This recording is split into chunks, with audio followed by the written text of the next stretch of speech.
Hello everyone, আমি বিতিশা রান্নাঘরে সবাইকে স্বাগত জানাচ্ছি। আজকের রেসিপি আলু বড়ি চিংড়ি মাছ দিয়ে পালং শাকের ঘন্ট। তার জন্য প্রথমে বাজার থেকে নিয়ে আসা পালং শাকগুলো বেছে নিয়ে ভালোভাবে ধুয়ে নেব। এরপর শাকগুলোকে কেটে নেব। অন্যদিকে চিংড়ি মাছগুলোকেও কেটে নেব। কড়াইতে তেল গরম করে নেব। তেল গরম হলে লবণ হলুদ মাখানো চিংড়ি মাছগুলোকে দিয়ে দেব। চিংড়ি মাছ ভালোভাবে ভাজা হলে তুলে নেব।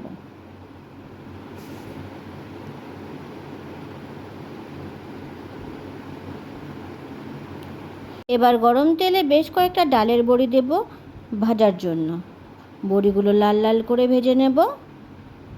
ভাজা বড়ি তুলে নেব।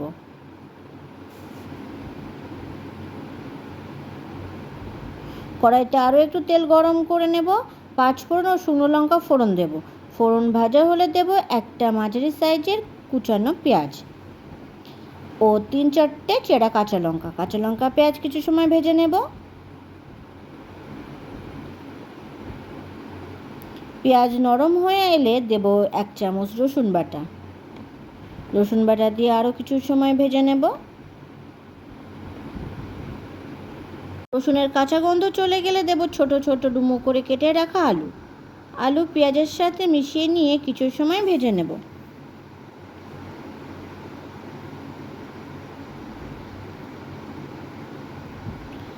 আলু একটু ভাজা হলে দেব কেটে রাখা পালং শাক।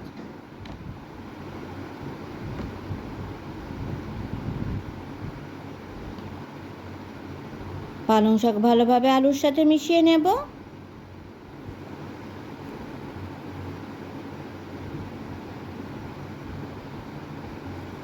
শাক একটু নরম হয়ে আসলে দেব পরিমাণ মতো লবণ ও পরিমাণ মতো হলুদ।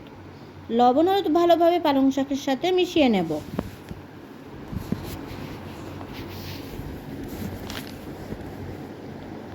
সিদ্ধ হওয়ার জন্য ঢাকনা দিয়ে দেব। কিছু সময় পর ঢাকা খুলে নেব। একটু নাড়াচাড়া করে নেব। শাক সেদ্ধ হওয়ার জন্য কিন্তু আমি জল ব্যবহার করিনি। কিছু সময় ফুটতে দেব। কিছু সময় ফোটার পর দেব ভেজে রাখা ডালের বড়ি ও চিংড়ি মাছ।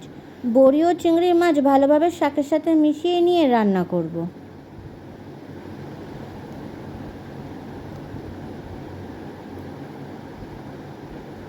বড়ি ও মাছ সেদ্ধ হওয়ার জন্য আরও কিছু সময় ঢাকনা দিয়ে রান্না করব। কিছু সময় পর ঢাকা খুলে নেব।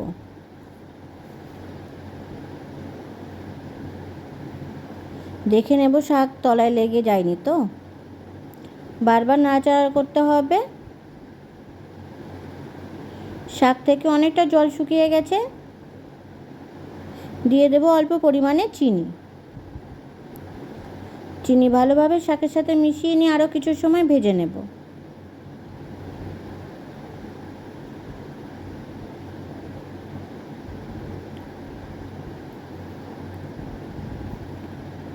শাক থেকে জল শুকিয়ে গেলেই তৈরি আমাদের আলু বড়ি চিংড়ি মাছ দিয়ে পালং শাকের ঘন্ট। ভিডিওটি কেমন হয়েছে অবশ্যই কমেন্ট করে জানাবেন। আর ভিডিওটি যদি আপনাদের ভালো লাগে তাহলে চ্যানেলটিকে সাবস্ক্রাইব করতে একদম ভুলবেন না। ধন্যবাদ।